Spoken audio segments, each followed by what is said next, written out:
Flippin' the Birds, a Philly Sports Network podcast.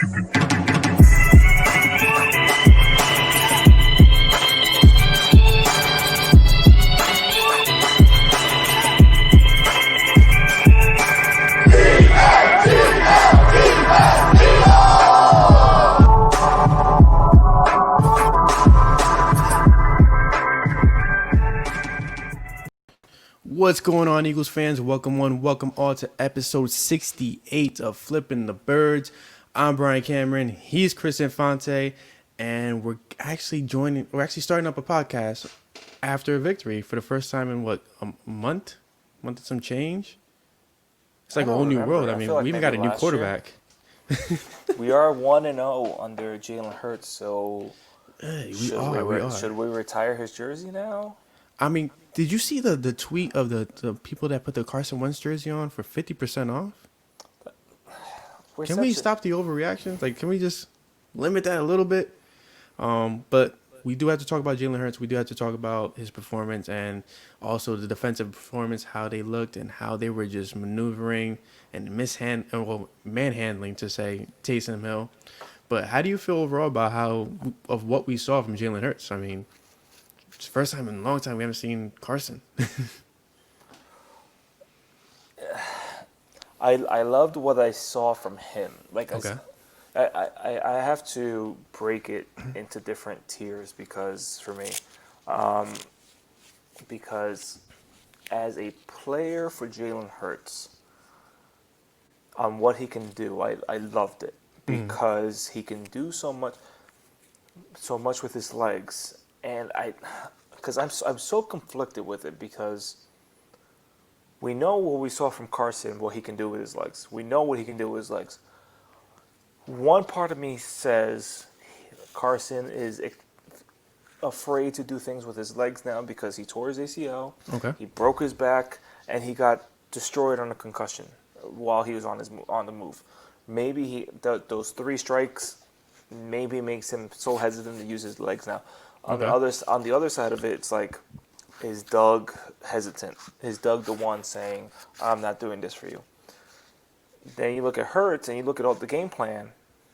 So many rollouts, so many designed runs. Doug did say that they weren't designed, the rollouts, apparently. Like it looked like Hurts was just escaping the pocket more so than anything.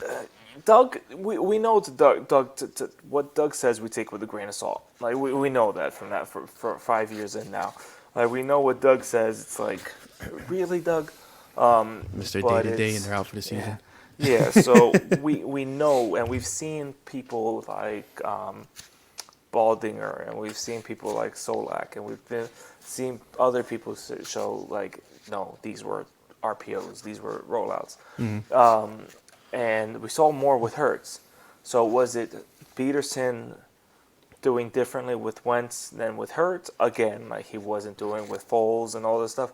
Well, he did have fresher legs out of Hurts. Yeah, I mean, like that's what I'm saying. Maybe he's the one that's panicky about Wentz, that he's going to get hurt that's again.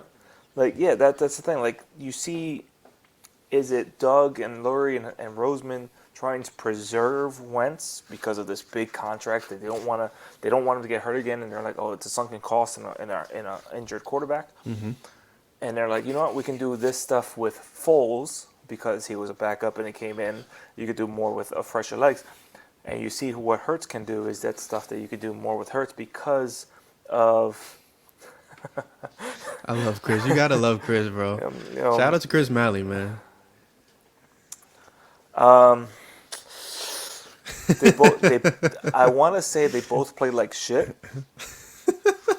But, I just think it's a combination of Doug doing a little bit more because he has Hurts now, and Hurts doing it for Doug because Hurts can do those things. Well, Doug finally got the opportunity to flex a little bit, to kind of like stun on everybody. Like, yeah, this is not me, but I know where you're going with this, so I'm gonna let you rock with it. But go ahead, get to your point.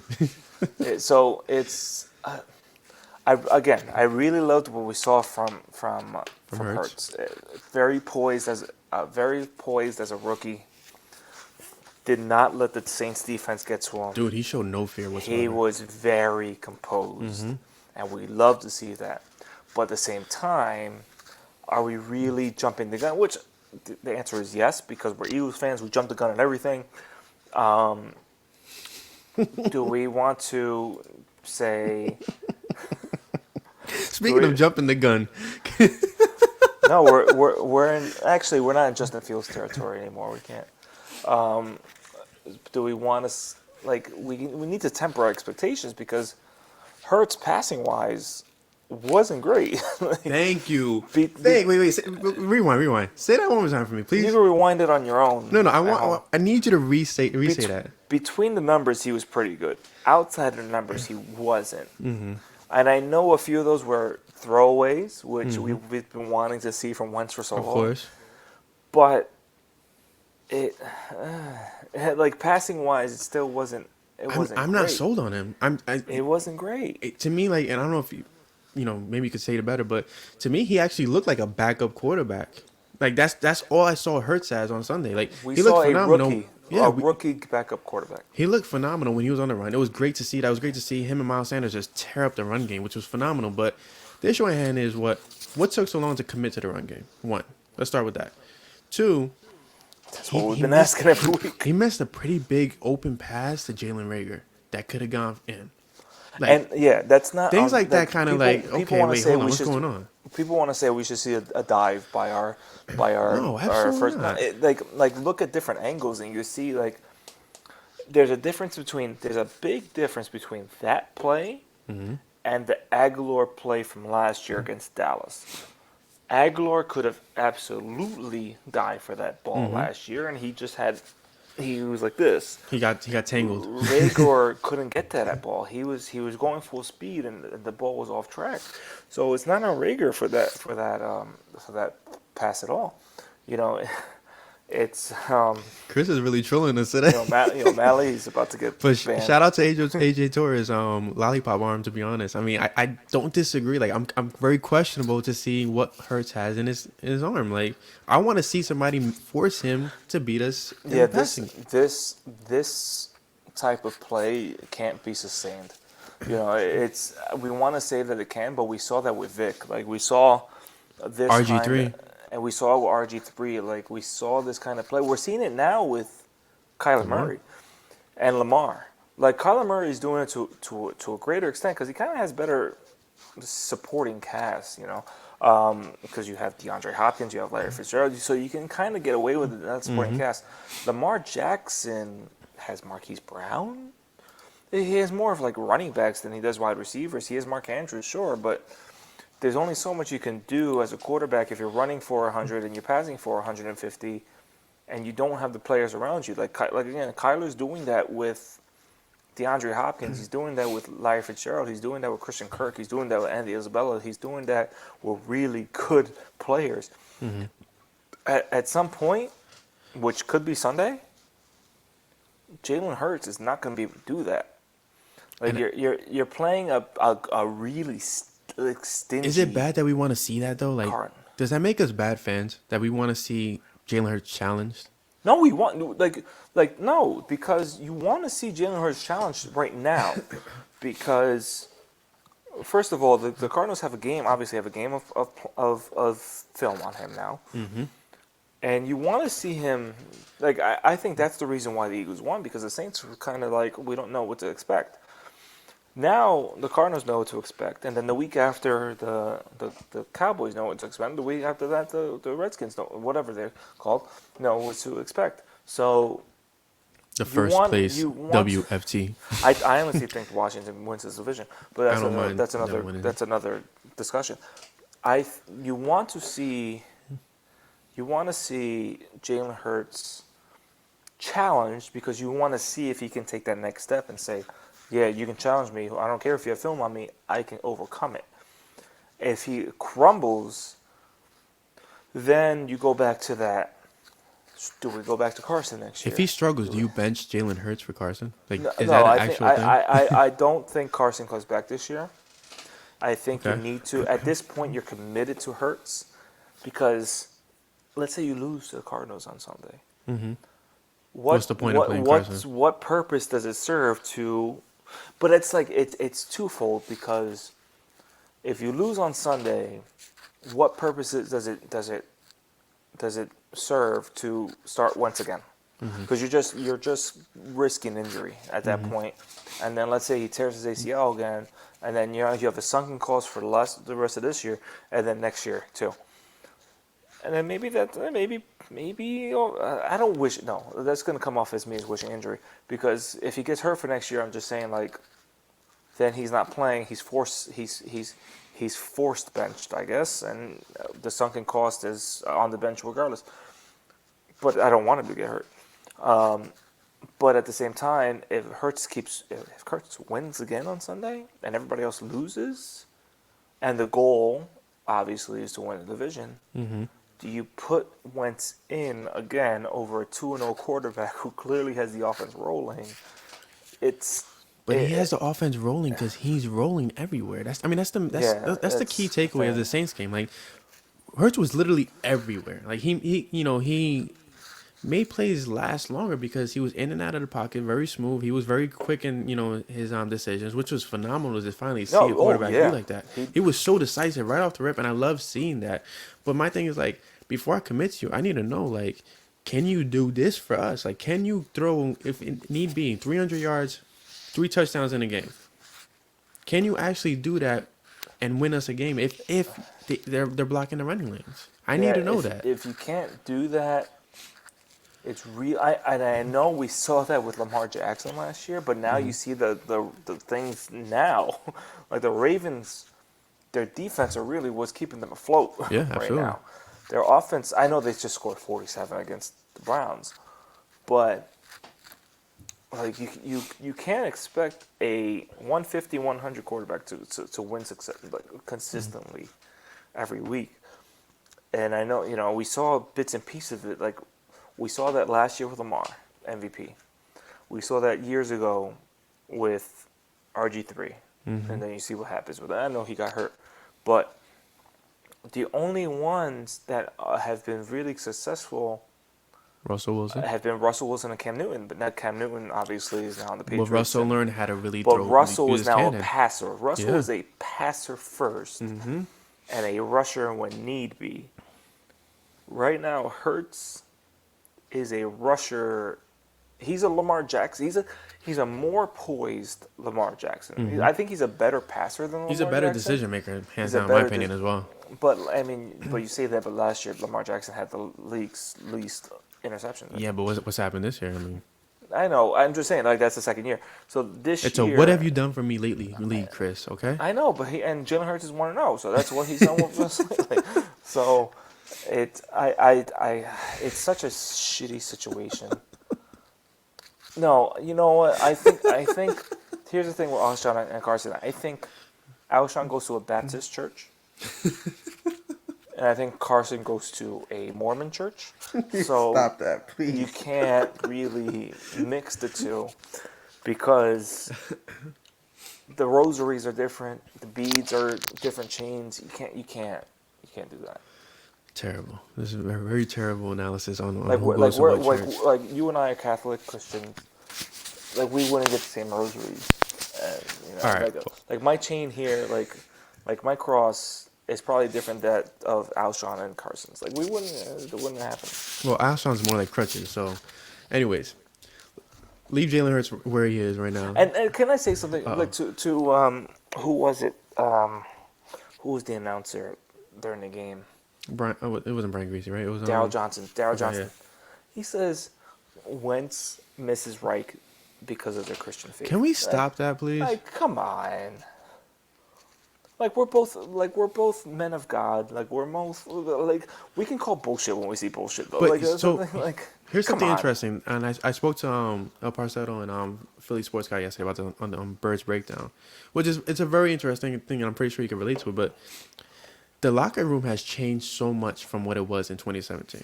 Like, remember in 2017, people getting baptized in hotel pools. Like, it was that thing was just flowing through them. Like, that's how they felt. And now it's more like you got these young guys who are listening to trap, who are like, they're dancing on the sidelines. And Carson's kind of like that good kid that can't really get influenced by this. You get what I'm trying to say? Like, Everybody's listening to trap music while Carson has fucking Blake Shelton on right now. Like, what it just that's how it looks to me. Like, I feel like Carson looks like the outsider right now, and it's so unfair to say that because one, I would choose Carson. Rager and Hurts are listening to They're like to what they're doing a Dougie on one side of the locker room. They're listening to Lil Uzi Vert and while Carson's listening to Joel Osteen. Yo, it could be a thing, bro. But it was a very interesting like way to look at it. But I do think we got to leave the whole faith situation out of this because I agree. Like there's so many things. Like I'm someone who is very passionate when it comes to race discussions and all that. And I'm not so passionate when it comes to religion because I have my own faith and everybody else has their own faith. Like I grew up Catholic. I am Catholic. And I went to a Catholic school from pre-K to 7th grade, and we were in church 3 times a week and all that. I remember that. And I admit I haven't been to church in, I don't know when was the last time I went to church, but I pray every night and all this stuff. But like I cannot stand behind reasonings for things that happen because of race and because of faith. I can't because I get that. That's ridiculous. But it was a very interesting perspective. And I know it is, and it's a great discussion. But like Johnson saying that, like, oh, he misses. Carson refuses to. Doug Peterson, for the record, is a born again Christian. Let's put that out there. Like no difference between Reich and Peterson. That's the thing. Like, and I hate to get political now. Like, people want to go against Biden because he's gonna tear down Catholicism and Christianity. You know, he's a devout Catholic. Like, you want to say all this stuff, but know the facts. And to say that Carson doesn't want to listen to his coaches because Reich and him prayed together, like that's bullshit. And like, you want to say the players want to go around Jalen Hurts because it's a black quarterback. That's bullshit. Like, it's like, yeah, I don't buy the whole that narrative. It's ridiculous. But like, be a good player or be a bad. Like, it's one or the other. It's not because you're black. It's not because you're a Catholic. It's not because of that. It's because you either suck or you're good. Like, that's the thing. I really do not care. I don't unless it threatens me or my family or those close to me. I do not care. Or unless you're a goddamn idiot.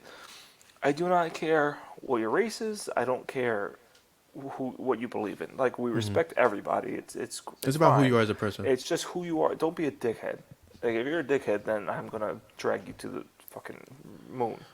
But so before we move on for the Jalen Hurts conversation, final thought on Jalen Hurts. What would you grade him for his debut, and what do you need to see next? I say plus. Okay. I don't want to give him B or anything like that because, again, like I said, he had a very good debut. He beat one of the best defenses in the league. At the same time, our defense showed up. Yo, I loved it. Right. Our defense showed up in droves. Derek Barnett, Javon Hargrave, Josh Sweat. We do have a couple minutes to talk about defense before we invite on the gentleman from Revenge of the Bird podcast. They showed up. Even Duke Riley. Can we talk about Javon Hargrave? Like, Javon Hargrave is earning his money now. Him and Fletcher Cox have the most sacks since I forgot what week for defensive tackles right now. And it's phenomenal to finally see this product producing. Like, this is what he was signed for, and this is what he did in Pittsburgh. This is what we were waiting for between Cox and Hargrave. When Hargrave was signed, all like the main thing was a Cox and Hargrave starting with Jackson rotation. And that's what we've been like salivating over with Brandon Graham and Derek Barnett. And even with Vinny Curry being there, like, he's been this defensive line has finally woken up. And I hate the fact that it takes till December every year for always things to wake every up. year. Like you drive us through a fucking wall between September and November, and it's like we're fighting each other on the timeline, and it's like it's true. That's true. I mean, you got a 300-pound guy that are not tuning into a video. 170-pound guy. It's not going to work. Chris Malley from Forward John just put a comment out saying if Cox lands on Murray, he might die. Murray is a very tiny guy. I'm very concerned for him, but as well, like, he's elusive. Just a preview to my Know Your Enemy piece I put out. I thought of this by myself. If you liked Elf on a Shelf, you might like Murray in a Hurry. That's pretty clever. I'm not gonna lie. That's actually pretty clever. I did that myself. But isn't that what I texted you earlier? No. Yeah, check your inbox. You text me? You know what? I don't disregard you acting like that because you do not respond to my text messages at all. I don't get it. Back. I talk to Chris literally once a week, and it's on Tuesday night. I don't text anybody back. I am terrible. Bro, I'm so bad I can text this guy on a Thursday. He'll answer me on Monday. I don't text. And then we'll talk back. on Tuesday. I do not text anybody back. I'm really bad. like even my own family. You're the worst. Why do you have an iPhone? Go back to the flip phone, please. Stop wasting data. You're taking up data space. But then I won't. You can't tweet. Be able to tweet. Listen, you gotta pick one or the other, man. I can't. I'm really bad. I'm really bad at texting back. I am so bad at texting back. But let's talk about the defense real quick. It was phenomenal to finally see everybody to break out, but we do have some secondary concerns. We lost Rodney McLeod for the season. We still have Jalen Mills. Darius Slay's in concussion protocol. Avonte Maddox is pulling the Sidney Jones on us. Am I missing anybody? Graylin Arnold has a hamstring. Rasul Douglas is in Carolina. Sidney Jones is in Jacksonville. He's got hit with a double move last week. Shandon Sullivan is in Green Bay. Devontae Ballsby is in Denver. No, actually, Devontae Ballsby is he in Denver again? Or is he in Arizona? He's on one or two. So the question is, do we double... Patrick Chung is still on Patriots. Do we double down team in Miami? Would you stop going down the damn list? What's going to happen with DeAndre Hopkins, the best receiver in the Ronald game? Darby's in Washington. What's going on, Bevers? It's so bad. It's so bad that we do we wish Ronald Darby was back? I feel like Thanos just snapped his fingers against the defense because they were doing too good. He was kind of like, no, gotta cut it in half. Why couldn't we have Ronald Darby without dreads? Why did he have to have dreads with us? Because he sucked with dreads with us. And now that he doesn't have dreads, look, he's an all-pro. He just got burned 2 weeks ago. He got torn apart. They all suck still. I completely agree with Sean, bro. They all still suck. Where is it? There it is. Just going in and out. I have no idea. I'm clicking okay. You got control of that too. All right. Yeah. Look at that. See, I can do that. Can I take away those controls? What I contact for this? Look what I can do. I can do that. Like a man possessed right now. I know he still sucks. I'm just saying, Shandon Sullivan though, he doesn't suck, and he's in Green Bay. I know, yeah. So, Eagles are very poor at evaluating talent on the defense. And we always let a player go. And they let go of Will Parks right before McLeod got injured, and Will Parks had a time of his life on Instagram. Ooh.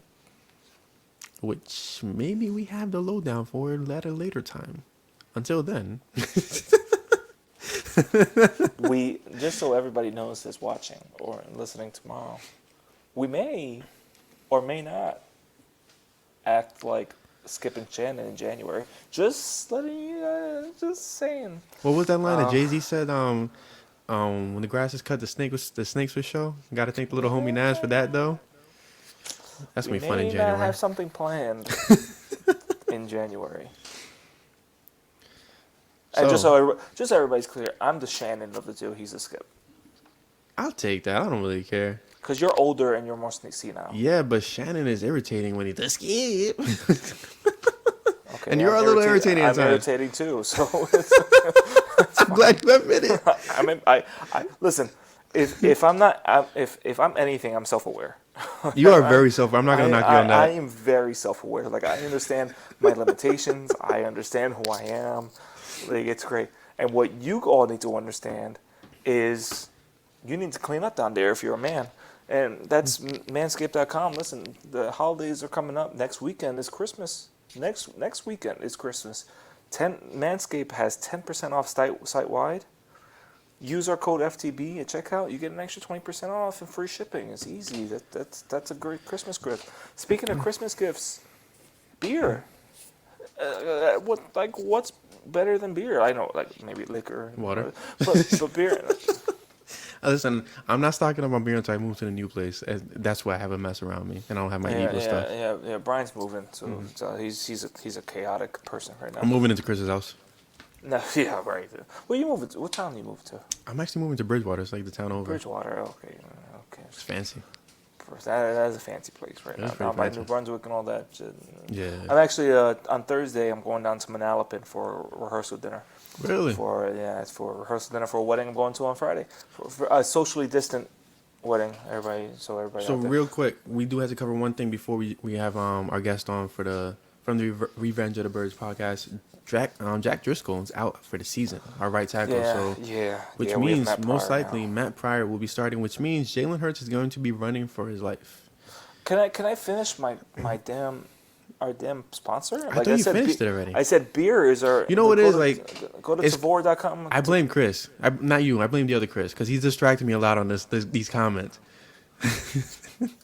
Mally.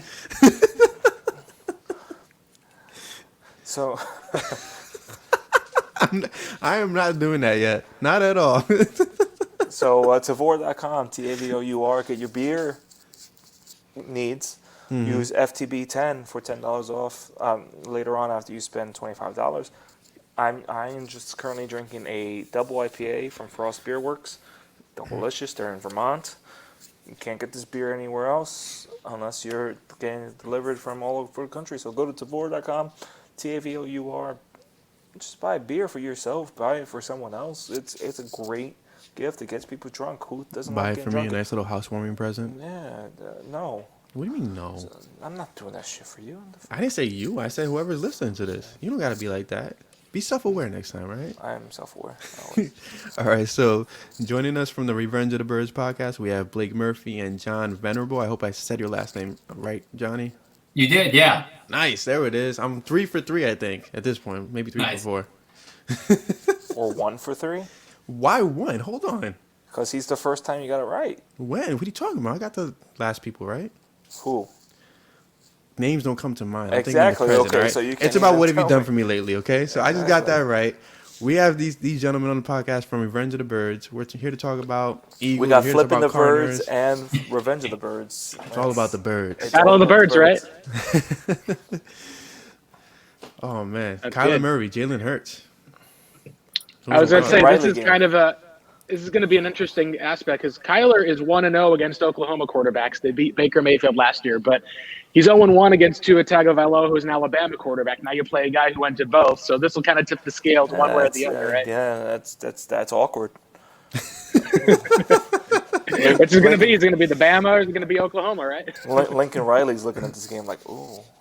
He's like that emoji, My, like this. my prodigies. This is his big recruiting pitch. Yeah, if he even needs one. That's true. I mean, when Lincoln Riley's the Eagles coach next year, he won't need it. Stop that. Don't do that. We'll take Anyway. your buddy over Cliff any day of the week. If Who? Peterson? No, you wouldn't. Have you been watching Eagles games lately? That's been John. I was going to say, it's been interesting. A lot of it's on Wentz. But hey, we'll see what goes on. I think part of it is Cardinals fans also are looking at Andy Reid leaving the Eagles. They tried to get him. Andy Reid was supposed to be the Cardinals head coach. It was 99% done via Adam Schefter, and then they blew it. They let him get on a plane to Wow. Kansas City. I did not know that. That's kind of wild. Very different. Very Alex different. Smith would have been a Cardinal. Yep. Is that kind of how, obviously opposite end of the spectrum on this one. Ben McAdoo was supposed to be the Eagles head coach, and then the Giants swooped in and took him. That would have been terrible. That's And so nowhere near obviously the opposite end of the spectrum there. They would have gotten such better quality coach than we would have gotten. Because Doug Peterson was their, I want to say third choice, think maybe he's even fourth, fourth. possibly, yeah. Because it was McAdoo, it was Gase, and it was someone else. Oh my God, it was someone else. I can't remember. Hugh Jackson, and then Doug Peterson. And then yeah. one of them Sometimes you has get a lucky Super Bowl. like that too.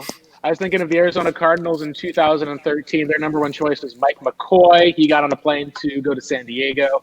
They end up with their fourth choice. It ends up being Bruce Arians, and all of a sudden Bears fans are the ones who are looking. So there's a lot of different things as far as the NFL goes, and it was interesting to look up the historical differences with the Eagles and the Cardinals. It's like tale of two opposite franchises, but still one that's been kind of, we're the thorn in your side essentially for Eagles fans. Cardinals, despite being a terrible team, we have the all-time record, I think, of leading the series, 59, 56 to 5, if I remember correctly. So no matter how bad the Cardinals have been overnight, the Cardinals still have found a way to beat Philly more often than not, although it's been a struggle the last few years for them. It's So okay. it's Nelson 59. Aguilar actually made up for all of that when he left Buda Baker in the dust. I will always remember that play. So it's 59, 56, and 5? Yeah, that's Okay. where it is. And No, it was 'cause surprising to me because you guys had a lot of, as far as we've always talked about, long-term franchise quarterback for a while. And Philly has almost always had one for the most part, or maybe had a couple of years gap in between. Cardinals had like 3 first-round quarterbacks they drafted in the history of their franchise. Then that goes to 5 in 2 years when they draft Josh Rosen and ship him out the very next year. Where is Josh Rosen now? He's on Tampa's practice squad. Oh, no, he's on Tampa. Yeah, Oh, he's in Tampa. Florida somewhere. That's Yeah. all we know. He wanted to follow Tom Brady eventually, so yeah. But yeah, somebody even joked about how Josh Rosen was just bounced around from place to place. We still wonder if Bruce had stayed on, if Rosen would have been their type of quarterback. It's been very interesting. And now you got 2 Oklahoma guys that'll be against each other with a lot of mobility and kind of a lot of these air raid type of offenses that we're seeing in the NFL. Yeah, it's well. First of all, thank you for looking up that stat because every week I do we do a Know Your Enemy Now, and part of my article is the seasons, the history between the two teams. So you just did my part of my article. So thank you for doing my research for me. But yeah, it's just I don't think. Obviously, on one side, we knew Kyler Murray was going to start this game. Yeah. We wouldn't have, like, in the beginning of the season, when I do a season preview every year, I'm not writing about Hurts versus Murray. I'm writing about Wentz versus Murray. And it's just, it's crazy how we're at this point, we're watching a Heisman quarterback versus who should have been the 3rd in a row Heisman quarterback for Oklahoma. And it's a 2 different, like, I hate where we are right now as an Eagles team, but at the same time, it's exciting because maybe you don't see the dominance of Hassan Reddick versus Hurts because you're not facing as much as a statue as Daniel Jones is, even though he runs like crazy on the Eagles and then trips. Because I love Hassan Reddick. You're both new to my Twitter. And you missed me. You're both new to the chaos, is what he means. You both missed me pining for a Hassan Reddick trade every year he's been in the Cardinals. Oh, he's a Temple guy, so the Philly area for all that local guy. It's like he was always in the wrong position, which we talked about for a while. And you guys he's in his 4th year or 5th year. 4th year. 4th year, and he's had 3 different defensive coordinators using him in all these different ways, and I see that how you guys, and you also have my draft crush in Isaiah Simmons, and it's like what are you guys doing with him? And I'm like, just send him over here. Like, lot to unpack with both those players. Reddick, we talked about it on our podcast actually earlier today. If Reddick had gone to a historically competent franchise that knew how to use players immediately, the Cardinals historically have an issue with their first rounders where they either sit for too long, they play out of position. And had Reddick gone somewhere and played outside linebacker edge rusher since day one, instead of the Cardinals trying to shoehorn him into inside linebacker for 2.5, 3 years, this probably would have happened sooner. And they opted not to. Stop making me drink, John. Stop making me drink. Well, I think Blake and I talked about this earlier, too. Too much of Reddick is correlated with the fact that in that draft, the Cardinals had the 13th pick, and 2 teams jumped ahead of them to take Patrick Mahomes and Deshaun Watson. And so Cardinal fans were already completely dejected, I was at least, when Houston came up to 12 to take Watson, and then Mahomes went 10th. And so you're just kind of sitting there with this tweener from a small school that you're playing out of position, and then, of course, you butcher his development. And this year, the only reason he's getting a chance to play is because Chandler Jones goes down, and he's going to have 12 sacks, and they're going to have to franchise tag him. So I don't know. The NFL is kind of poetic like that, but we were talking about it today. I don't see any scenario in which they let him leave now, which is crazy to think. Which sucks because I want him on the Eagles so bad. Like every year, like it's just. But it sounds like the Eagles really will do the hate Jim same thing Schwartz. that they're doing right now. Okay, listen. No, you know how to draft defensive ends. The Eagles have always been able to do that. Defensive ends, Not yes. Defensive linebackers. tackles and defensive ends, yes. Linebackers, no. Like, I feel like in my dreams... Yeah, we've got Jordan Hicks on our team for all of that. Okay, So we kind of Okay, shut up. I know. Well, here, I was gonna say we like to steal our linebackers from the Eagles. Usually after the Eagles have gotten the most out of them. Stuart Bradley, Jordan Stuart Hicks. Bradley Yeah, was exactly. They signed him to a huge deal for all that, and it's like, they just haven't been really the same for that one. So Their legs are just gone. one of those aspects. If we're going back with stealing players from the Eagles, how did you guys like that Kevin Cobb for the DRC trade? Oh yeah. Well, Yeah. DRC didn't do as much for that one And- too. And the and second a round second-round pick was pick. even bad too. Oh yeah. What was the second? that- You remember what the second round pick was that you used? I'm it going to on? look it up right now. And the fact I was that gonna they say, yeah, stole DeAndre Hopkins Yeah. from the Eagles. Yeah, we were due a couple. You guys stole I was future about to- Eagles Hall yeah. of Famer DeAndre Oh, Hopkins. I remember they made that Kevin Cobb trade. It was like on my birthday, and I saw it, and I went, "Well, hopefully he's good," because I just remembered him being the guy who, when he got hurt, Michael Vick came in. I was like, "Oh, good, they'll actually get to see like a good quarterback play." And I was more grateful that they made that trade for Kevin Cobb because it meant they passed on Blaine Gabbert in that draft and did get Patrick Peterson. Because I was terrified out of my mind they were going to draft Blaine Gabbert and make him like the future of their franchise because they had no one. That was the 2012 lockout year. offseason too, wasn't it? Yeah, 2011 year. Yep, that's right. So, Oh okay, gosh, so there's been a 2011 lot of good trade. games over the years between the two teams. I was going to say, like the current, I guess you could say, modern Cardinals era started around 2006 when they moved into their new stadium. Because, like, you guys had a stadium that was there on the East Coast for a while, always had money. Arizona had just been playing out of a college stadium. So you look at what had happened over the years, and it kind of started in 2006. And the first time that the Cardinals played the Eagles was that Super Bowl year, and they got blown out 48-20. Then the second time they played them, that was in the NFC Championship game. Cardinals, for whatever reason, found a defense, found an offense. Following year, if I remember correctly, it was 2011. John, which year was the Kerry Rhodes year where he had like that pick six, at least I think of McNabb? Right after they let Antrell Roll go, so it would have been 2010. Okay, yeah, so that was the 2011 game, I think, at least for that one. And then they won in 2012, which is one of the funniest things, if I remember correctly, because the Cardinals were terrible in 2012. But that was like the 1 year with Kerry Rhodes where they had that pick and they blew them out. And the Cardinals, I think, won one game the rest of the year, or something like that, at It least. was And the then you look beginning and the back end and for forth. Vic in Philadelphia. Yeah.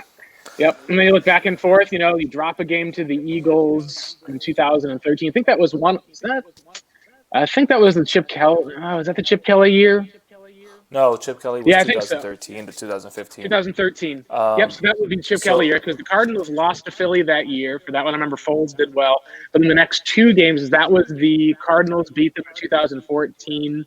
And then 2015, that was the Super Bowl year for the Cardinals. That was the David Johnson 3 touchdowns, 150 rushing God, yards don't game remind on me of that Sunday game. Night Football. Okay. Yeah. Well, that He was was the end just of the dragging all Cardinals the Eagles line, players too. in that game. Okay. Yep. Okay. That was that was the end of the Cardinals line too, because Calmer hurt his finger. Tyrann Mathieu tore his ACL. The Cardinals looked terrible and got blown out in the Panthers game following. And then 2017, that was the Carson Wentz Nelson Aguilar game you talked about, where we were just like, yeah, this Arians offense, it's not working. Just things were blowing up left and right. We knew that there was no franchise quarterback that was there on the roster. So it was kind of like the beginning of this long downturn for Cardinals fans that we've only recently started to see the team rise back up. And it's kind of unfortunate at the same time that there's a lot of questions about Wentz and Peterson and this whole area. But hey, at least you guys got a Super Bowl out of all of it. Cardinals fans got, a number one pick and being the worst team in the NFL. Yeah, going back to that 2012 draft, it was either Michael Kendricks or Vinny Curry. I can't remember which. So some key contributors. Yeah, definitely. Michael I Kendricks. think it was Curry because he was a linebacker. second rounder. Yeah, Yeah. it was one of those two. Well, Kendricks and Curry were both second rounders. Kendricks was higher. Curry. Okay, so it would have been Kendricks then, because Cardinals were Kendricks picking was a lot- fifth in that draft. Yeah, so Kendricks was a lot higher. So Michael Kendricks was starting linebacker in the Super Bowl. I mean, both of them were on the Super Bowl. Both of them were on the Super Bowl team. And then Vinny Curry decided to go chase the money in Tampa, and then say, "Oh, well, never mind, I'm coming back home." Yep. And Michael Kendricks is now under investigation Oh, yeah. for insider I trading. forgot about that. So Oh, yeah, man. and as Well, Cardinals said that was Daryl Washington. We paid him a ton of money for that one, and then he missed 4 games, missed the whole season, kept missing seasons, and yeah, the Cardinals and, struggled with outside linebacker ever since. John and I talk about all the time. Cardinals kept drafting linebackers in the first round who probably were safeties and then trying to make them play linebacker, or drafted a defensive and outside linebacker in Reddick and tried to make him play inside linebacker too. And now you got Simmons, and we'll see how it works out. Yeah, for the what's team. up with you guys and picking linebackers? Say, hey, do something different, because They just can't. They can't quit tweeners. They can't quit unicorns. They keep chasing.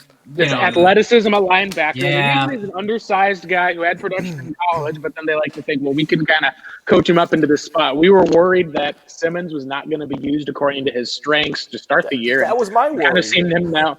Yeah, and now we've He'll seen be him at fine. least. Okay, they're blitzing off the edge. They're putting him in coverage. Like, he's not a guy who you're going to probably want to, like line up between the tackles and hit guys for his career, because that kind of uses up a lot of his talent. But you're going to at least have a guy who they're at least competent enough right now. We'll see if they can get more unleashed next year. But right now it's like looking at the Eagles and everything else, like it's kind of like you're at the era where you have to figure out how much of this with Doug Peterson is going to be, contingent on you hit a home run on a guy like Jalen Hurts, and how much of it's going to be like, just having to get a whole kind of new start and fresh philosophy. And that's something you'll have to probably figure out over the last 3 weeks.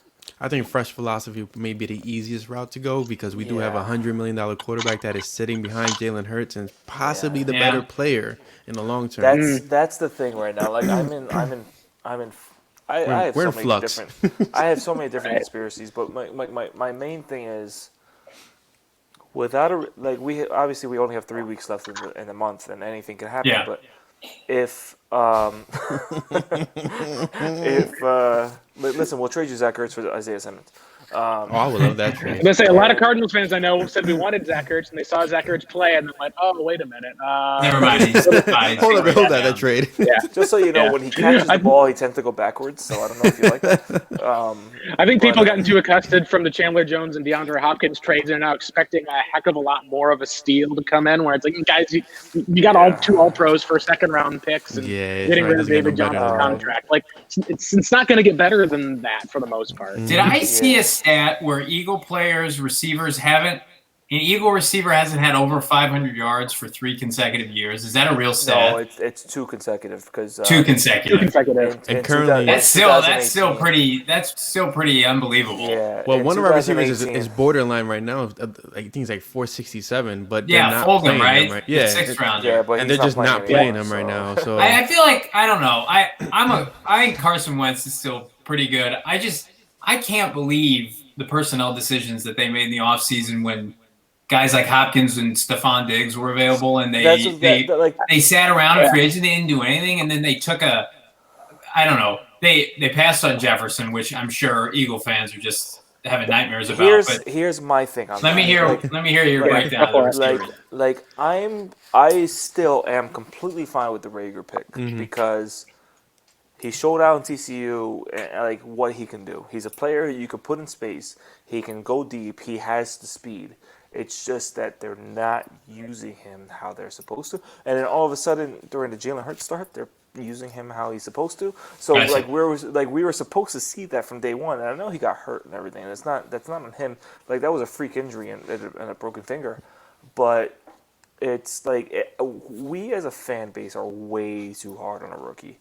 Like, we're watching Justin Jefferson ball the F out right now. Like he is going crazy, and we're like, oh my God, we just ruined. But who's to say that he wouldn't be used differently on the Eagles, and Jalen Reagor wouldn't be balling out on the Vikings right now? So it's just a product of the situation at some point. But not to take anything from Justin Jefferson, because he's a phenomenal player. And I before the draft, I interviewed his wide receiver coach, and I had a full article on why Justin Jefferson should be the pick, and it just sucks to see that him being one of the best receivers in the league, and we see that Jalen Reagor missed a few games and he was robbed of all these things. But we saw in game one his 55-yard reception. We saw what he can do, and now with Jalen Reagor, we saw what also like a glimpse of. Jalen Hurts. We saw what he can do a little bit with his speed and all that. Jalen Hurts missed him on a deep pass, but we saw that we're hoping that this play calling we see him on screens more, we see him on end arounds more, we see him on like just getting him in space because that's where he excels on making people miss, and it wasn't happening before with Wentz under center for whatever reason. Well, before they were using Reagor as Jefferson has been used in Minnesota, which is the weirdest thing in the world because it's two different style players. They're two different players, and you can't try to fit like. I feel like the last few years, the Eagles' offense is just trying to fit circle pegs into square holes. Like it's just not happening, and it's a poor philosophy that everybody's figured out. There's been so many reports where the scouts wanted Jefferson, but Howie and the coaches wanted Reagor. So Howie said, and they probably had what I saw the philosophy was you brought back Deshaun Jackson for a year, you bring in Jalen Reagor underneath him. We saw the Cardinals kind of attempt some of those things with Dansby a couple of times for other guys underneath, and it's like you kind of get the philosophy behind it. But a lot of it sometimes is there's an aspect of fitting guys to your identity, talent-wise. Like the Cardinals, part of their identity is we're going to play a bunch of hybrid fronts and have athletic linebackers, what they want, and then they struggle to find those type of guys. Because most of the times they were either finding guys that weren't talented properly. So I get the vision. I think it was kind of a talent aspect of you see Judy, you see Lamb, you see Jefferson, and you see some of those other players who were there. The other one I have to also point out, and John and I talk about this a lot, Cardinals made a similar choice with Andy Isabella.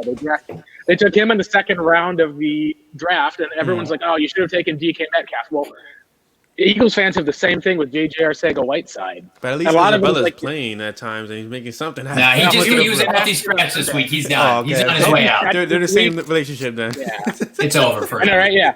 Yeah, it's been rough. And, we always are like, well, he's probably in the 2 or 3 year type of curve. But then you look at the NFL and you don't really get 2 or 3 years to develop unless you're a team like the Patriots. And a lot of it, I think, is just kind of the philosophy of scouting in other areas is having to find flexible guys who can adapt to the talent that you have. But it then starts with getting talent. I think that's the biggest thing with the Cardinals and Eagles have in common is you have these really great teams that make the NFC Championship game, make the Pro Bowl, and then you kind of get locked into a mindset and you don't really adjust that as far as scouting, and you kind of end up in this spot where you're like, all right, we're kind of having to figure, are we starting from scratch and rebuilding now when we thought we were going to be a contender this year? And in that case, the Birds are kind of similar in that regard. I think there's a lot of lessons that both can learn, and maybe some of the lessons the Eagles get are from some of the moves the Cardinals did, which was kind of make a clean break, find, some other guys who are there and be adaptable, and hopefully you can get more talent over the next couple of years because that's what it all comes down to in the NFL. Like the reason the Chiefs are beating teams is they got good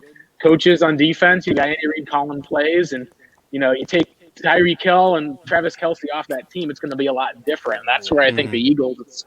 We'll see what goes on as far as with you guys adding that talent because wide receiver has been just as much a problem for the Cardinals as you guys.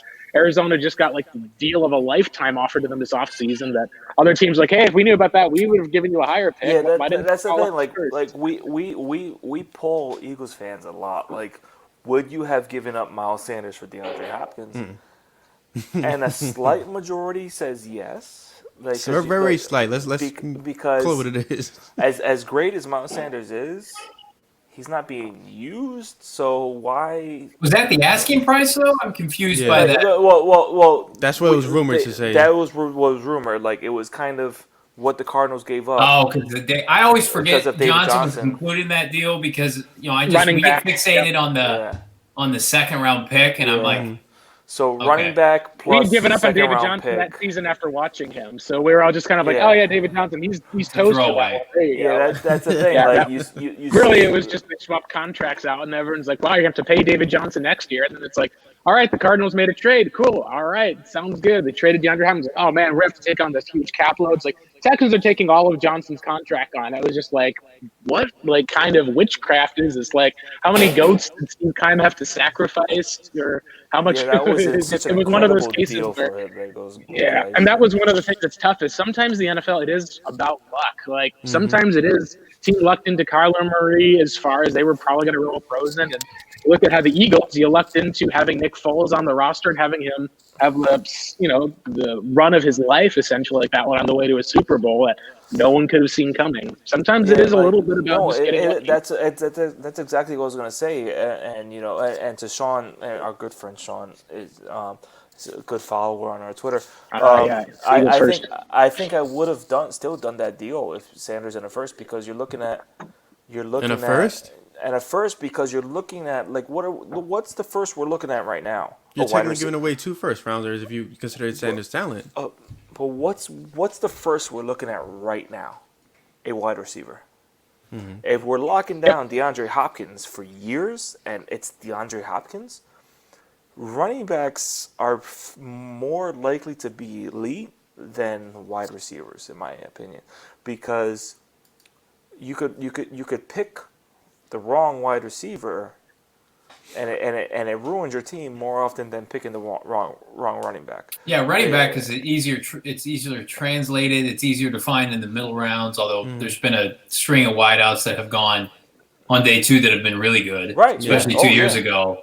But I'm right there with you. I think the Cardinals, their mindset this offseason was they wanted to find a game changer for Murray by any means necessary. And it's funny, we were talking about this earlier. They're still looking for a number 2 receiver, by the way. So it didn't fix all their problems. Yeah. Hopkins is, you know what? Kirk is an interesting one because I'm a big advocate, and he'll go on stretches where he'll have 400 yards in 4 games. And I think at one point he had 6 touchdowns in 3 games. And then over the last month, I kid you not, I think he's got under 50 yards receiving.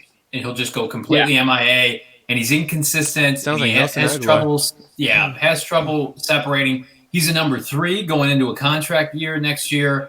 They're going to go out and be a player either for a free agent wide receiver or somebody high in the draft. And there was talk of them maybe taking CeeDee Lamb in the first round. That didn't end up happening. But I still wanted him, but I'm glad they didn't get him now. They wanted Simmons for that one badly, and I really thought the Cardinals were going to go CeeDee Lamb. To me, that was the most. As we get closer, it felt like they were going to pull the trigger there, but their defense was so bad last year, and I think they felt like by default they had to go a front 7 defender. Corey Davis would be a great compliment to Hopkins. I don't know if you can pay both guys though.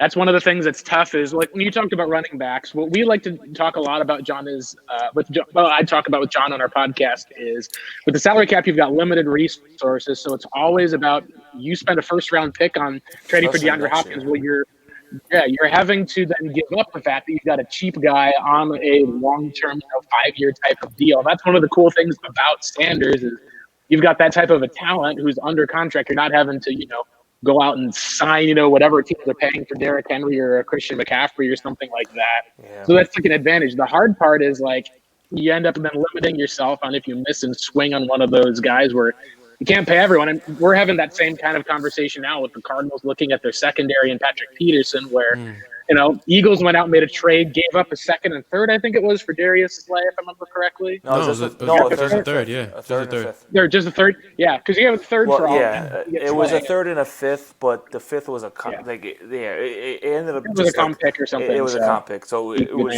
fine. Yeah, so and you give up kind of whatever player you could have gotten the 3rd is cheap. You pay a guy who's much more of a known product. And that to me is a phenomenal trade because you get to be able to perfect. Now, you reach a point at some part where you run into the Rams kind of face where you got all this elite talent and you're like, okay, now it just depends on Jared Goff to do well. Mm-hmm. That's going to be tough. And the Eagles kind of were in a spot where you got all this defensive talent with Fletcher. You had all these guys who were there having to pay a corner to come in because you guys were limited at wide receiver and corners. And then that's why that pick, I think, hurts a lot more is because even if Rager does turn out well and fine, it's the level that he's going to be at that some of the other players were was a bit of a cost to all of that. That's where Cardinals fans, I think, are frustrated is because the big team's biggest needs, John, I talk about, were at wide receiver, defensive tackle, inside linebacker. They drafted like 3 of those guys in the first round over previous years. So I don't know. I think the biggest thing, at least the difference right now that I see in this game, getting back to that, is the offensive lines are in 2 completely different states for this team. And that was one of the things I wanted to focus on today. Yeah, like quickly on that draft, like, I think I would have done that. Sanders in first, because then that completely changes the draft. Maybe you send that second round pick to J.K. Dobbins. Maybe you send it to a different running back to replace Miles Sanders, and you're getting DeAndre Hopkins and a J.K. Dobbins or a different kind of running back. You know, it obviously it's gone and you don't know, but yeah, it's. We missed out on Stefon Diggs. We missed out on The Stephon Diggs one that was on the table. That should have been executed. Every year. Felt like a Howie move, didn't it? It was perfect. Like it was like a layup for Howie. Like you just gotta dunk it and call it a day. But as is, every year, we're in it until the end. That's what it is. Every player that's available is linked to the Eagles. Like any player you'll see on Twitter or fits include the Philadelphia Eagles. That's what it is. We've learned. I've learned to just accept the fact that we are going to be in a rumor, and then it's just not going to happen. It's because is that Wentz contract really untradeable this offseason? Yes, a bit. Yeah, yes, I think so. What the cap is about 34 to 59, if, something like that. If it's not restructured, if he's traded as a $34 million cap hit. And it will be the highest in league history. So he'll be on the team next year. Yeah, there's no. Like I said, I think it's easier to get away from a coach than it is to get away from a player that he had one bad season. At the end of the day, like to me, my philosophy is like every quarterback's gonna have that one bad year. We've seen it all happen to the greats. But at the same thing, like this offense has been regressing for years since after the Super Bowl. It's been the same offense that people figured out. RPOs have not worked. They're working now because Hurts can run.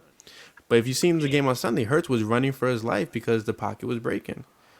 Well, I watched a lot of that too, and it was so similar to watching what John and I have said with the Kyler Murray and the Cardinals offense this year. There's lots of 3rd and long situations. They'd rush 4. People aren't open downfield. They'll take off and run for that one. It was very interesting to see some of the concepts. Like we even saw, John, I was watching the film. There was even a mesh concept, which the Cardinals run all the time to try to see if they can get Hopkins open. And 2 of the right receivers like high-five to make sure that they were spaced properly to break man coverage. And sure enough, Jalen Reagor got wide open on one of those design that huge pick by Ertz. Yeah, and so it's kind of in a spot where it's like the teams are trying to work and get stuff done. But I think a lot of it came down to ultimately with Wentz, where something was broken in terms of either, and this is kind of the same thing that I saw with Cam Newton, where when your offensive line gets hit a lot and you don't have the receivers, you kind of put stuff on your back, you hold on to the ball too long. And the thing that scared me the most about Wentz coming out that I admitted I was wrong on was his best plays were always seemingly where he would take the most punishment on his body. Like there'd be times where I'd see him like take a hit, he would get rid of the ball just as he was taking it. His legs are knocked out from under him, but he would just deliver the ball to Ertz in stride. And I just wonder how many years of that just kind of weighed down to where, he's kind of reached that point where mentally he's still trying to, play backyard football out there because, like you said, the offense hasn't been working, hasn't been adjusting. Some of that is just maybe just kind of, you always at some point reach a limit to what you can do as a quarterback. Like Russell Wilson is still going to go out and have a stinker of a game against a team like the Giants or lose to the Cardinals once per year. And, even the greats are going to have kind of a limit they can hit. We're not, Marvel superheroes out there. Everyone's still human. And that's kind of the question, I think, then is how much of Wentz's flaws are just kind of that body punishment related and how much of it is going to be just the whole philosophy and everything just needs a whole fresh coat of paint and working with it and adjusting to the new NFL. And that's something that I think is the biggest thing to figure out. Yeah, absolutely. You would think 46 or so sacks would take a toll on the guy, right? Through 12 games. It's crazy how many hits this guy. I think before he was benched, he had 111 QB hits on him. Wow, it's incredible. Like, so you want to put, and again, Wentz has his flaws. He has so many flaws that need to be fixed. But that's why I'm not sold on moving on from him because we've seen his first 4 years of his career were 97 touchdowns. And that was like 6th or 7th all time within the first 4 years. and it was only 35 receptions, which was like third or fourth least with that many attempts. So he was protecting the ball. And I know the fumbles and all that, and I did chart them up until this year on who was to blame between bad snaps and bad handoffs and all this stuff. So he deserves a lot of the blame for this year, but it's not all of the blame. Yeah, so we can't take blame. 4 years of great play Right. and people want to say like what about his rookie year was a good rookie year. He started out 3-0 and he beat the Steelers. He beat down the Steelers 34-3, and then the wheels fell off during the year. That's fine. He was a rookie. Then you have a 11-2 start. And he breaks the record for franchise. He's going to win the MVP, and he not got hurt. Yeah, should have won the MVP in my opinion. Pat touchdowns in 13 games. He breaks the record in 13 games, and then he gets hurt. In 2018, he's rushed back, and he plays I think like 9 games on a broken back, and he has 21 touchdowns, 7 interceptions. And then last year, he plays with us at wide receiver, and he still has a 4,000-yard season without Wins the division. Yep. I might trust you guys to catch the ball more than Nelson Aguilar that year. Like he's done good like with the Raiders for some of those, but like that was the whole thing. I remember that was the Philly made national news at least with the guy catching the baby. To the point where like everyone in the NFL knew the reputation of the Eagles wide receivers.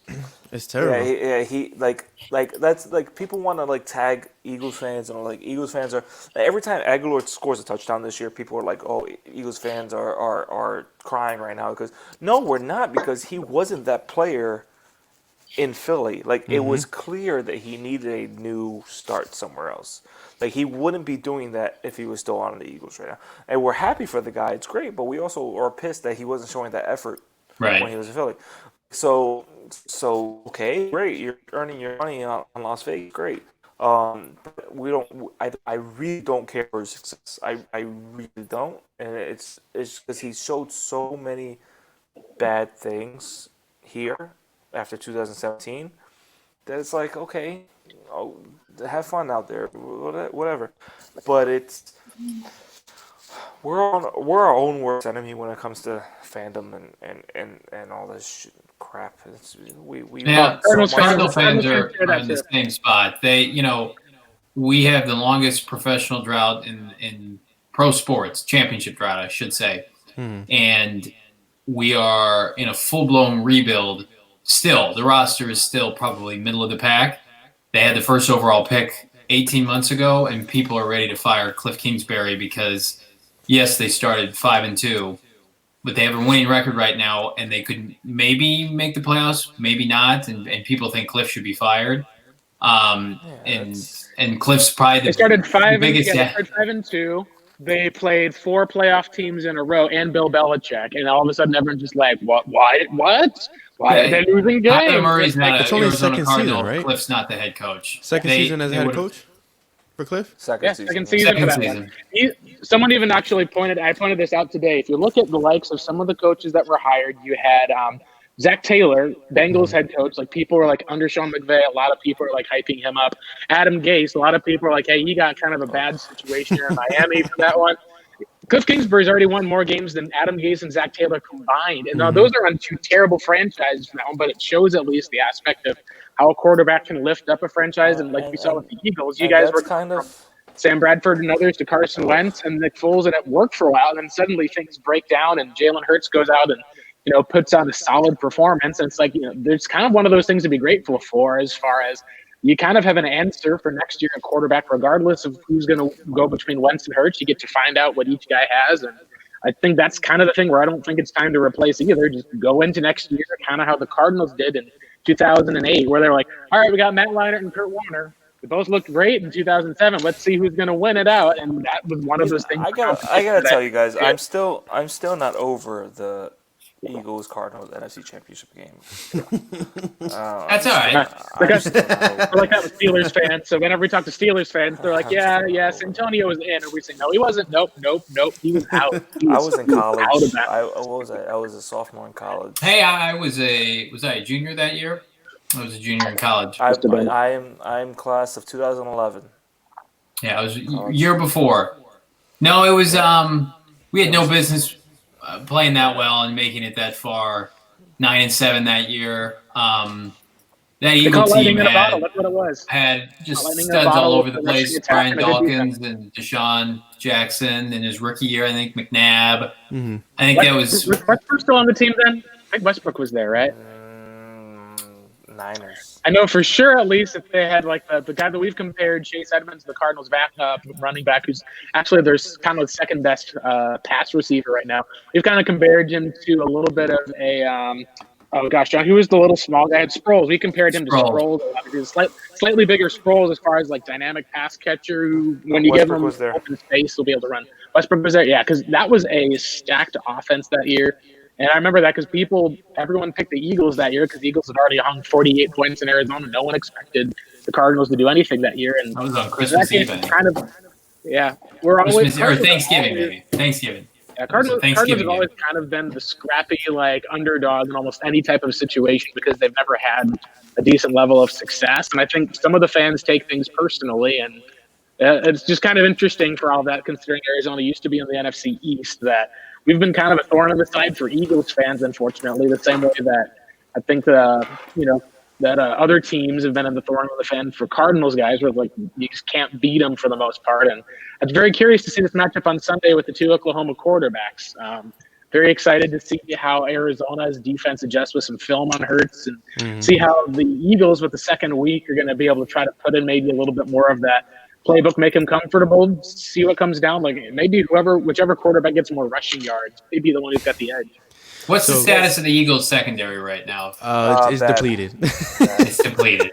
It's completely depleted. I think we have probably like three healthy corners. Slay is in concussion protocol. Maddox is probably out. McLeod out for the season. He's out for the season. McLeod is the one I remember, yeah. And then you lost your tackle was the other thing too, and that's just Jack Driscoll. Yeah, he's out. I mean, that doesn't matter to us because now Sunday will be the 13th different offensive line combination in 14 games. That's some 2018 Cardinals crap right there. So it is. So that is what it is. But yeah, the Cardinals, without Slay, they're going to have to just tackle DeAndre Hopkins at the line. Is Slay going to you think Slay will play? He should play. I don't see why he wouldn't, protocol, so we'll see. Yeah. And he's also been having that knee injury that's been kind of holding him down. And his calf, he's been, But if he doesn't play, Hopkins is probably going to go for 300. There's no one that can guard him if it's not Slay. Really, it's really, but speaking of Sunday, let's wrap up with our game predictions. You guys want to go first with who you think is going to be the X factor for Cardinals, Eagles, and who you think is going to win? Blake, if it's all right with you, brother, I'll go first. The Cardinals are not hitting their stride offensively. They've struggled for the last month, but defensively they've been playing much better than expected. They have the 13th overall defense, which I think would surprise a lot of folks. But I think this is a game in which, like you gentlemen just mentioned, they recognize the issues in the secondary for Philadelphia, and I think they just feed Hopkins. I think he goes off for something in the tune of $130, maybe 2 touchdowns. Kyler, as long as Kyler's not under duress, which Philly's defensive line can give you issues, and Kyler has been a little bit more turnover prone in his second year. But if he hangs on to the football and doesn't allow Brandon Graham and Fletcher Cox to tee off, I think he and Hopkins should have a fairly big game. So I think Arizona's going to pull out the victory, one step closer to the postseason. I do think Hurts will get his, and we struggle mightily with mobile quarterbacks. We lost to Tua earlier this year. Cam gave us some problems on the ground. So I would say that let's go with something in the vicinity of like maybe 26-23, something like that, Arizona. It's close. Yeah, I think it's going to be also Cardinals, and part of that is just looking at the state of both teams. Cardinals are coming in with essentially an almost fully healthy offense. Like, that's one of the things that's really difficult when you latch up against, like, what the Eagles have had. It's just like it's down to the wire, and that's what's been difficult is with this Cardinals. They've been hit the most on the defensive line this year, but they're getting healthier and getting some guys back. I think that with the mismatch, if Eagles are going to win, it's going to be having a game plan with Jalen Hurts that keeps things simple and forcing the Cardinals into turnover situations, either on special teams. They're trying to find a way to develop a game plan that just makes Kyler feel uncomfortable. And then we call sometimes like they'll kind of turtle a bit where they'll like, okay, we're going to shrink the yards per attempt. We won't take deep shots. And I think that they're going to come out as Arizona goes and try to find some of those different mismatches. I think that this could be the first time that Christian Kirk has a long touchdown for a bit, just because I think that they're going to find some way to be able to move on it. And it's more of just like, it's like that's someone is accepting that's kind of the state of where the Eagles are for that one, while also giving credit that you guys have hung in well against Seattle and played fine for that one. I don't think it's going to be a complete breakdown. I just think it's going to be a spot where a little bit of back and forth. But right now, I think Arizona at least is coming into this one. Eagles are coming off of a huge win over the Saints. I think it's going to be kind of a little bit slanted just to Arizona having to kind of get like, all right, we got back to basics last week. Here's our game plan. I think that that's going to be the one part that's going to be hardest is the Cardinals have done such a good job of shutting down running backs this year. When your best weapon is Miles Sanders and the Cardinals, have Hopkins on one side, they've been able to get the ball and run the ball pretty effectively, no matter who their defense has been. I think it's just going to end up coming down to that. And like you said, if Hopkins at least is not going to be locked down, or if there's going to be issues and struggles like Slay, he said, hey, I need to play better, do more against some of these guys. I just think that it's going to be a mismatch where the Eagles have to be able to figure out a way they can feed Rodgers and feed Goddard and find mismatches up against Arizona, because if they're not able to really do that and can pressure Hurts, like last week it was great to see Hurts, like he's under pressure, no sacks taken. It was great. He's going to be playing a different defense, I think, this week that has a little bit of film the week before. And not to mention, this is Cliff Kingsbury, who went up against the same type of offense for years that we saw at Oklahoma. I think that they're going to have a thing or two up their sleeve potentially. And as we've seen with Kyler, whenever he plays Oklahoma quarterbacks, it gets personal. So I have the Cardinals winning 31-17. I think it's still going to be a close game up until probably about the third or fourth quarter. And then I think at some point, something's going to happen that'll give the Cardinals a bit of an edge, and they'll be able to kind of put it away. They've always let teams that are worse than them hang around for a long period of time, though. But that's kind of the way that I see it going. I think that it's going to be still a solid game, at least for Hurts. Like, I don't think it's going to be a week 2 down there. I think there's going to be a lot of positivity about Jalen Hurts coming out of this game as well, because Arizona's defense is no slouch, but they're not going to be a world beater either. Okay, what about you, Chris?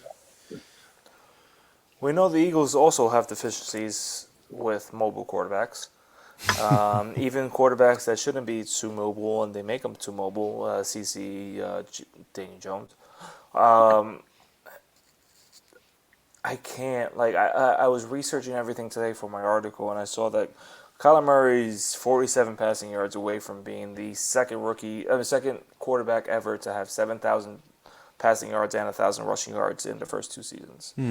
He's been Cam Newton, just a lot shorter and lighter, and he should, in my opinion, he should have picked baseball.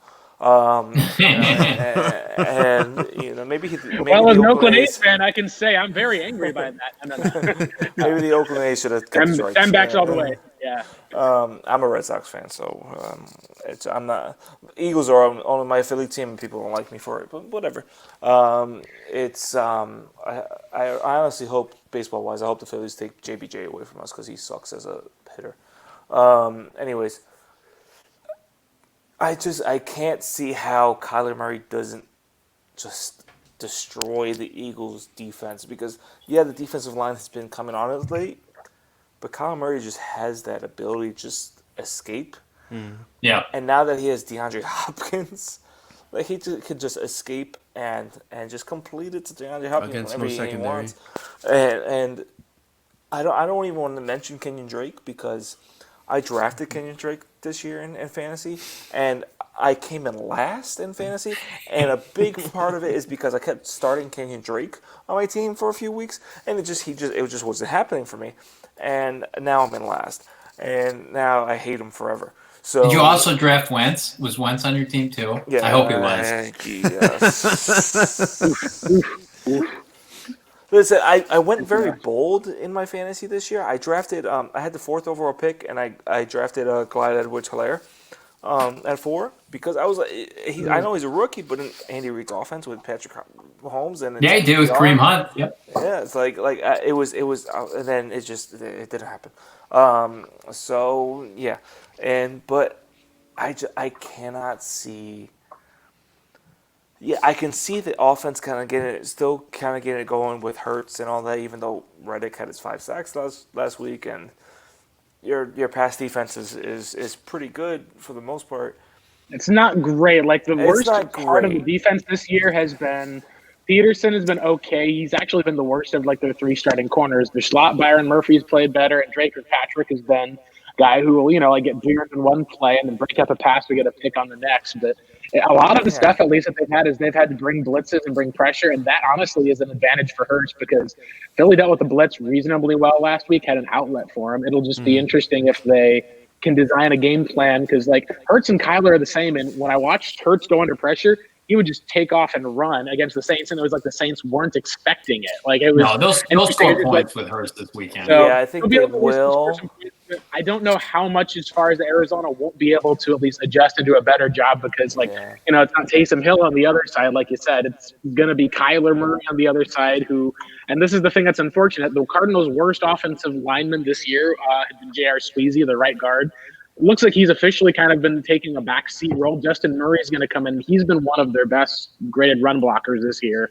So if the Cardinals can just kind of effectively run the ball on that front, then that's going to be a tough matchup because that'll just set up a lot of the other things as far as play action and keep Kyler clean. And where Kyler struggles the most is if you can catch him off guard, he'll run backwards. Like it's like a Madden, you run 40 yards backward with Vic in 2011 and then heave it like 60 yards downfield. He'll take a sack on those plays instead. Yeah, that's the thing. Like Madden isn't real life. You run 30 yards back for that one, and you're going to end up getting sacked. But defensive linemen are so fast. Don't tell Howie Roseman Madden's not real life. That's how he's my GM, man. He likes to put contracts out like he's Madden. But anyways, like you said, like with the running game now with you guys and a new tackle and all that, the Eagles have been prone to giving running backs career days this year. Wayne Gallman's killed us 2 times this year, and who heard of Wayne Gallman before his Eagles games this year? So I think. Yeah, Hurts may put up points, maybe 21. I think Arizona hits 30 or more, and I can't help but think that Hopkins has a Devontae Adams or Corey Davis type game that they've had the last few years against the Eagles. Because if Slay's out, there's nobody that's going to guard him. Who's going to guard him? Kevon Seymour? Has anybody heard of him? It's not ideal. Or Houston? Like people were screenshotting the post game picture of Carson Wentz, but in the background you see number 46 Houston, and everybody's like, "Who's that guy?" Like he's a cornerback, and that they just who?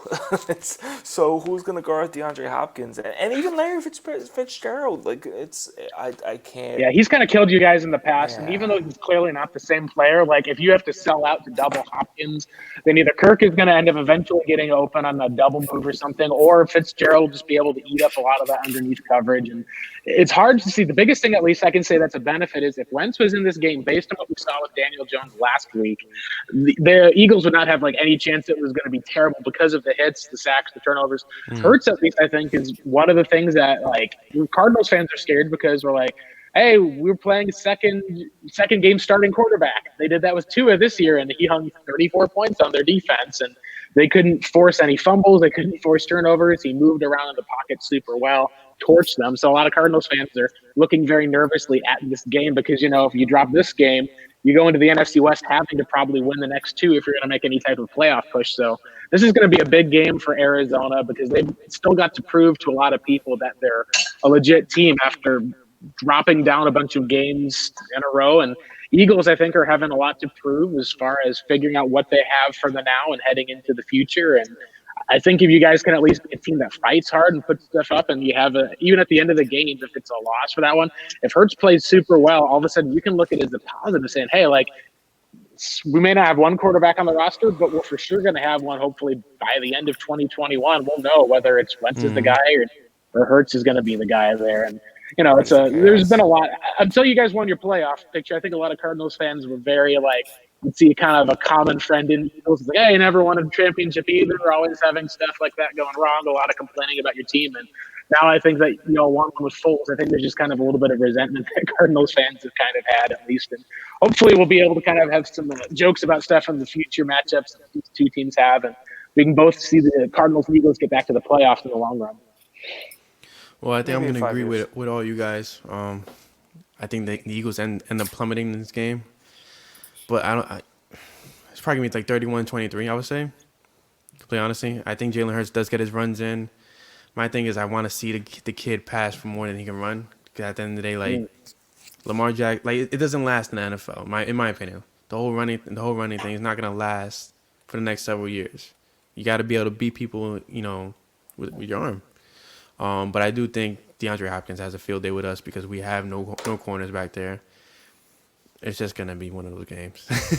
If describe the Philly D-line, this is what I'll say, is any kind of hope for you guys. If the D-line can get after it and the Cardinals offensive line gets smothered up front because they've got a nice left tackle, and outside of that, yeah, I mean, it's a guys probably playing out over their ability right now.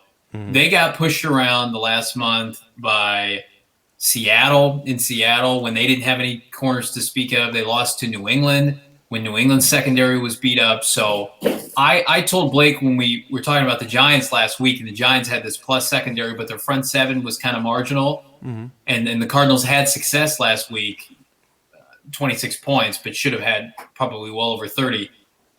Typically, Arizona struggles with front sevens rather than back sevens. So there's a glimmer of hope if this game is close.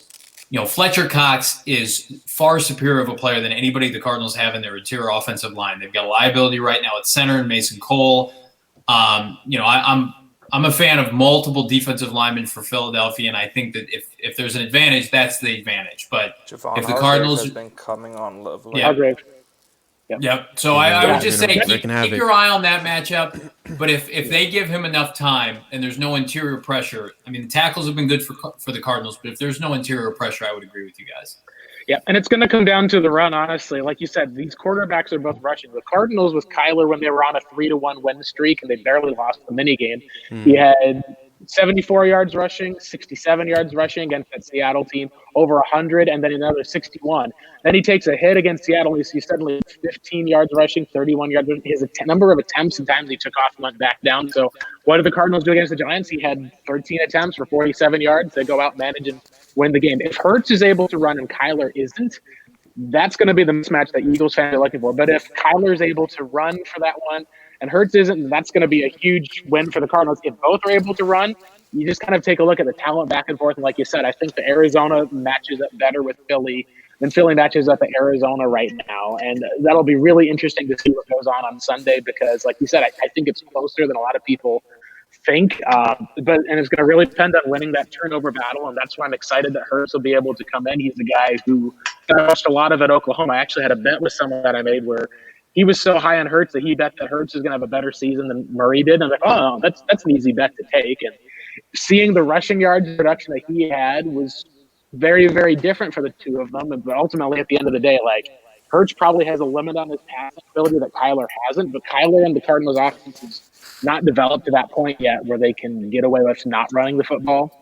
And I think Hurts and the Philly is the same way. The difference in this game right now is just Arizona's got a player like Hopkins and then a guy who I think can run and do a bit more kind of a year ahead. And I think that it's just going to be a spot where it's going to be a close game, but I don't think that it's going to get too out of hand for Arizona. And I think that that's one of those things where we'll look back on this as hopefully a good step developing for a guy like Jalen Hurts, who I think probably does have starting potential. And that's part of why I think the Eagles drafted him as high as they did in the second round. And say what you will about them and Carson Wentz and confidence and all those other stories, but it's at least a positive because John and I were looking, at the 2014 Cardinals with Ryan Lindley in a playoff game from having zero quarterback depth or something.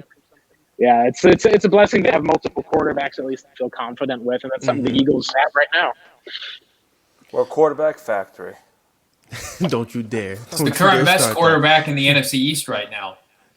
I don't think there's any. I would take him over any other starter right now in the NFC East. Yeah, absolutely. I would say as much as I want to be angry. Alex Smith though. Daniel Jones has no business starting. He has some of the worst self-awareness I've ever seen from a quarterback.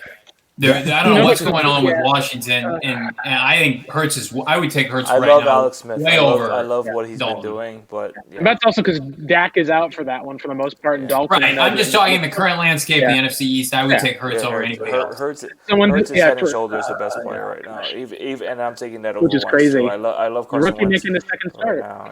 But right now, I remember someone described Daniel Jones as like that person who, when you're playing peekaboo with the baby and like your face disappears. Like it's like, well, he doesn't have object permanence yet. Like if that pass rusher is out of his field of vision, that pass rusher does not exist, and suddenly it's like, whoa, ball knocked out of my hand. Where'd he come from? Sounds like That's Carson what Wentz. James Jones kind of is. Yeah. Sounds But like guys, Carson Wentz. we want to thank you guys for coming on today. For the people who are not familiar with your work, please let them know where they can find you at. Your writing, your podcast, whatever it may be. Yeah, we're at revengeofthebirds.com. We host a bi-weekly podcast, the Revenge of the Birds podcast. Blake and I, and then I am on Twitter at Johnny Venerable and host a live Periscope post-game show after every Cardinal game, which you can access via my Twitter. And Blake, where can they find your content? Yeah, same place at Revenge of the Birds and also at Blake Murphy 7. I love talking draft and seeing stuff from other teams. So most of it's all obviously from a Cardinals perspective. We only get to do this, like about, it feels like once every 3 to 4 years or so at least. Sometimes it's back to back if you have the same record in the NFC. But it's always good. I got some good friends who are Eagles fans for that one, and you kind of get to talk trash a little bit this week. So it'll be hopefully an exciting game at least. Obviously, no matter who wins or who loses, Lincoln Riley in Oklahoma is going to be a winner coming out of this. Before anybody interested, what hair products do you guys use? Because obviously, Brian and I, he wears a hat. Like we don't do that. So I was going to ask the same question to you. Like what kind of hair product do you use? I use soap, and because I just have scalp here. Like it's just. I don't know what my wife buys our shampoo. I couldn't tell you what it is. And sometimes I use what's meant for our 5-year-old. But it's I'm doing a hat a lot because working from home during COVID. So that's kind of how I'm rolling right now. I've actually been wearing this shirt maybe for 2 days. I don't remember. I will be honest. It's life in a pandemic. That's right. I'm a teacher, so the last we just reverted to virtual this week, and today was the first time I showered in like 2 days. It's fine. That's fine. It's life in COVID, man. That's right. That's fine. I keep forgetting. I wore this shirt for a podcast yesterday, and I'm walking out the room. My wife's like, "You're gonna wear that again?" I'm like, I can "I don't smell care." it from here. No, this is a clean shirt. I didn't wear this to sleep. I wore it for the podcast. But guys, thanks for having us, guys. I appreciate it. Yeah, thanks for coming on. Thank you, guys. Guys, make sure you guys tune in next week to Flippin' the Birds. I'm Brian Cameron. Cameron, wow. You can't even say your own name right. I completely obliterated my last name. But anyways, I'm Brian Cameron. He's Chris Infante, and we're Flippin' the Birds. Go Birds. Yes, sir.